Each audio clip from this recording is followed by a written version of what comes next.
Hello friends, Ram net GRF channel में आपका स्वागत है। इस चैनल पर हम एनटीए नेट पेपर 1 और पेपर 2 दोनों की तैयारी करवाते हैं, वो भी एक सिस्टेमेटिक तरीके से।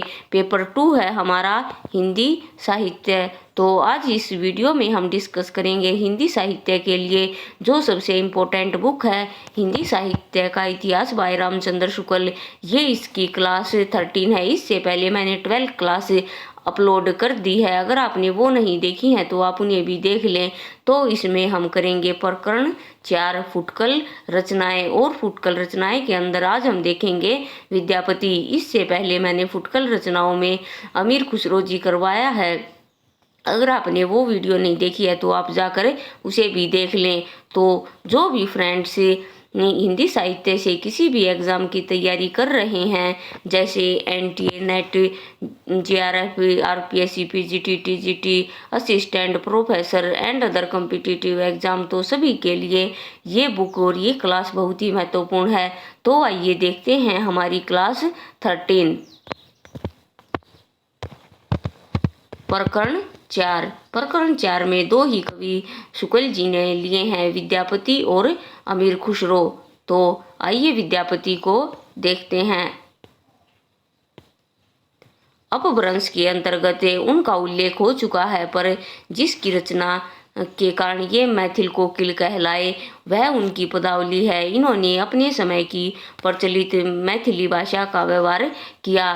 तो फ्रेंड्स, विद्यापति जी की जो सबसे प्रसिद्ध रचना है पदावली, और इन्हीं से इनको मैथिल कोकिल कहा जाता है। ये भी हमें याद रखना है। आगे देखते हैं। विद्यापति को बंग भाषा वाले अपनी ओर खींचते हैं। सर जॉर्ज ग्रियर्सन ने भी बिहारी और मैथिली को मागधी से निकली हुई होने के कारण हिंदी से अलग माना है।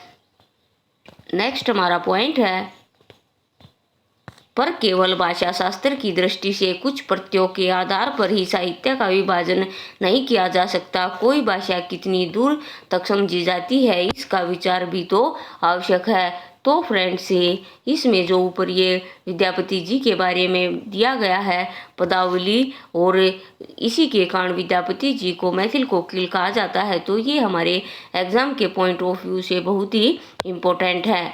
आगे देखते हैं।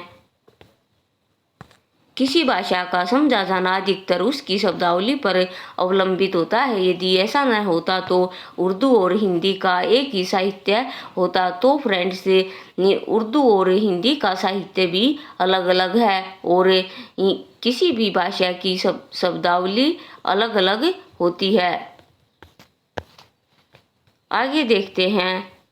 खड़ी बोली बांगड़ू, ब्रज, राजस्थानी, कन्नौजी, बैसवाड़ी, अवधी इत्यादि रूपों में प्रत्ययों का इतना भेद होते हुए भी सब हिंदी के अंतर्गत मानी जाती हैं। इनके बोलने वाले एक दूसरे की बोली समझते हैं। तो ये सारी हमारी हिंदी बोलियां हैं, और सभी जो हिंदी भाषी क्षेत्र हैं ये सब आपस में इनकी बोली समझते हैं, जैसे खड़ी बोली बांगड़ू, ब्रज, राजस्थानी, कन्नौजी, बैसवाड़ी, अवधी इत्यादि। तो फ्रेंड्स, मैंने ये हिंदी भाषा, उपभाषा, ये सारी मैंने और बोलियां करवाई हैं और ट्रिक के साथ करवाई हैं। अगर आपने वो वीडियो नहीं देखी है तो आप उन्हें भी देख लें, वो आपको एग्ज़ाम के लिए बहुत हेल्पफुल होगी, क्योंकि मैंने उसको ट्रिक से करवाया है। अगला पॉइंट देखते हैं। बनारस, गाजीपुर, गोरखपुर, बलिया आदि जिलों में आयल, आइल, गयल, गईल, हमरा, तोहरा आदि बोले जाने पर भी वहाँ की भाषा हिंदी के सिवाय दूसरी नहीं कही जाती। यही कारण है शब्दावली की एकता। अतः जिस प्रकार हिंदी साहित्य में भी सलदेव रासो अपना अधिकार रखता है, उसी प्रकार विद्यापति की पदावली पर भी। तो फ्रेंड्स, बनारस, गाजीपुर, गोरखपुर, बलिया सभी जिलों में हिंदी बोली जाती है, और ये सब एक दूसरे की बोली समझते हैं। तो फ्रेंड्स, हिंदी साहित्य में भी सलदेव रासो बहुत प्रसिद्ध है, उसी प्रकार से विद्यापति की पदावली भी। नेक्स्ट है विद्यापति के पद अधिकतर श्रृंगार के ही हैं, जिनमें नायिका और नायक राधा कृष्ण है। इन पदों की रचना जयदेव के गीत काव्य के अनुकरण पर ही शायद की गई हो। इनका माधुर्य अद्भुत है। तो फ्रेंड्स, ये जो कोटेशन है ये हमारे लिए मोस्ट इम्पोर्टेंट है कि विद्यापति के पद अधिकतर श्रृंगार के ही हैं। ये क्वेश्चन कई बार आ जाता है या एग्जामिनर इस तरह के क्वेश्चन पूछता है कि विद्यापति के पद अधिकतर कैसे हैं, तो श्रृंगार के ही हैं, जिनमें नायिका और नायक राधा कृष्ण है। और इन पदों की जो रचना है वो जयदेव के गीत काव्य के आधार पर ही की गई है। नेक्स्ट पॉइंट है विद्यापति शैव थे। उन्होंने इन पदों की रचना श्रृंगार काव्य की दृष्टि से की है, भगत के रूप में नहीं। तो ये भी कोटेशन इम्पोर्टेंट है कि विद्यापति शैव थे और उन्होंने पदों की रचना श्रृंगार काव्य की दृष्टि से की है, भगत के रूप में नहीं। तो ये हमारा क्वेश्चन बन सकता है, इसे ध्यान रखना है। आगे है विद्यापति को कृष्ण भक्तों की परंपरा में न समझना चाहिए। तो हमें ये भी याद रखना है कि विद्यापति कृष्ण भक्तों की परंपरा में नहीं आते। नेक्स्ट पॉइंट है आध्यात्मिक रंग के चश्मे आजकल बहुत सस्ते हो गए हैं। उन्हें चढ़ाकर जैसे कुछ लोगों ने गीत गोविंद के पदों को आध्यात्मिक संकेत बताया है, वैसे ही विद्यापति के इन पदों को भी। तो फ्रेंड्स, ये भी हमारे लिए मोस्ट इम्पोर्टेंट है। ये कोटेशन बहुत एग्जाम्स में आई हुई है और आगे भी आ सकती है। तो ये हमें पता होना चाहिए कि ये कोटेशन किसकी है और किसने कही है। तो ये रामचंद्र शुक्ल जी ने विद्यापति जी के बारे में कही है। तो फ्रेंड्स, उसके बाद अगला ये भी इम्पोर्टेंट है कि गीत गोविंद के पदों को आध्यात्मिक संकेत बताया है, वैसे ही विद्यापति के इन पदों को भी। तो फ्रेंड्स, आप मुझे कमेंट करके बताना गीत गोविंद किसकी रचना है। आगे देखते हैं सूर आदि कृष्ण भक्तों ने श्रृंगारी पदों की भी, वैसे लोग आध्यात्मिक व्याख्या चाहते हैं। पता नहीं बाल लीला के पदों का वे क्या करेंगे। नेक्स्ट है इस संबंध में यह अच्छी तरह समझ रखना चाहिए कि लीलाओं का कीर्तन कृष्ण भक्ति का एक प्रधान अंग है। जिस रूप में लीलाएं वर्णित हैं उसी रूप में उनका ग्रहण हुआ है और उसी रूप में वे गोलोक नित्य मानी गई हैं, जहाँ वृंदावन, यमुना, निकुंज, कदम्ब, सखा, गोपिकाएं इत्यादि सब नित्य रूप में हैं। इन लीलाओं का दूसरा अर्थ निकालने की आवश्यकता नहीं है। आगे है विद्यापति संवत 1460 में तिरहुत के राजा शिव सिंह के यहाँ वर्तमान थे। इनके 2 पद नीचे दिए गए हैं। तो ये भी हमें याद रखना है कि विद्यापति किसके यहाँ वर्तमान में थे, तो राजा शिव सिंह के वर्तमान में विद्यापति थे। इसके जो ये इम्पोर्टेंट दोहे हैं आइए वो देखते हैं और ये एग्जाम्स में भी आए हुए हैं। सरस बसंत समय बल पावली, दथिन पवन बह धीरे, सपनहु रूप वचन इक बासिए, मुख से दूरी करू चीरे। तो ये भी इम्पोर्टेंट है। नेक्स्ट है काली कहेल पिए सांझी हीरे, जाइबी मई मारू देश, मोए अभागिली नहीं जानल रे संग, जईतऊ जोगिनी बेस। तो ये दोनों ही दोहे हमारे लिए इम्पोर्टेंट हैं और ये एग्ज़ाम में पूछे जा सकते हैं। आगे देखते हैं। तो फ्रेंड्स, यहाँ तक हमारा आदिकाल समाप्त होता है। मैंने आदिकाल में प्रकरण 4 हैं, मैंने ये चारों प्रकरण आपको डिटेल में करवाए हैं। तो आप इन सभी प्रकरण को देख लें।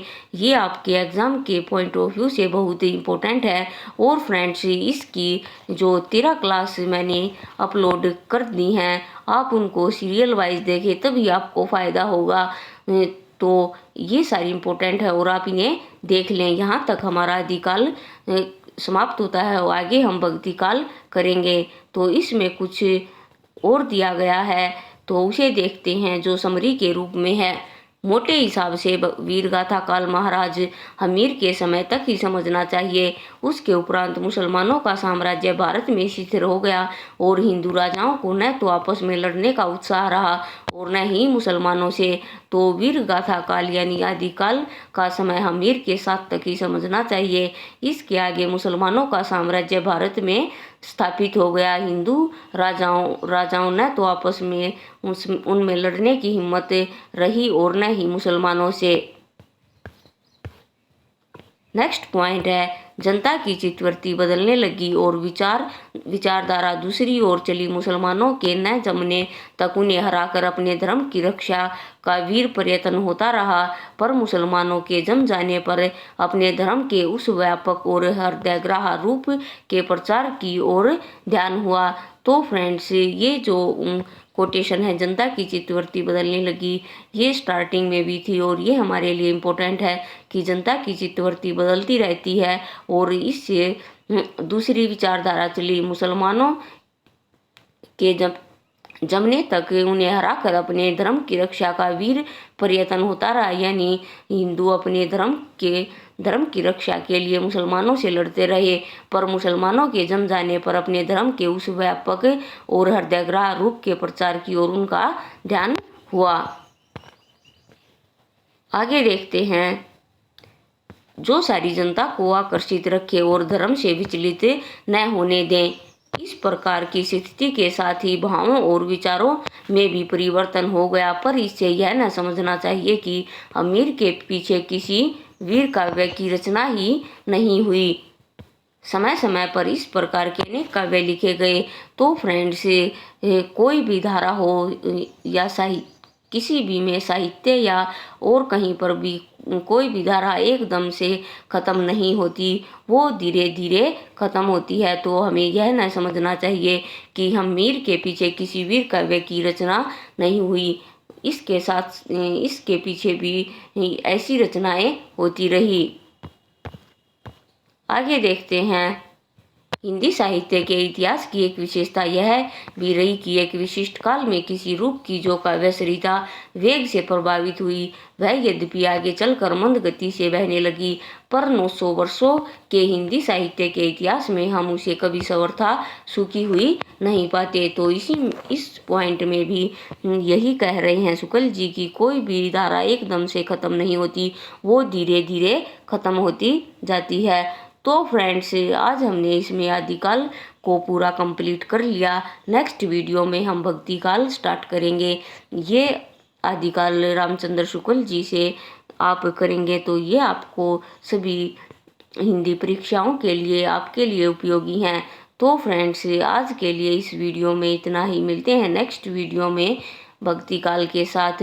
तो इस वीडियो को लाइक करें, चैनल को सब्सक्राइब करें और इसे ज़्यादा से ज़्यादा शेयर करें। जो भी स्टूडेंट्स हिंदी साहित्य से या net JRF paper 1 Hindi medium से पढ़ रहे हैं, उन सभी को इनका लाभ पहुँचे। तो फ्रेंड्स, खुश रहिए और अपने जीवन में आगे बढ़ते रहिए। Thank you.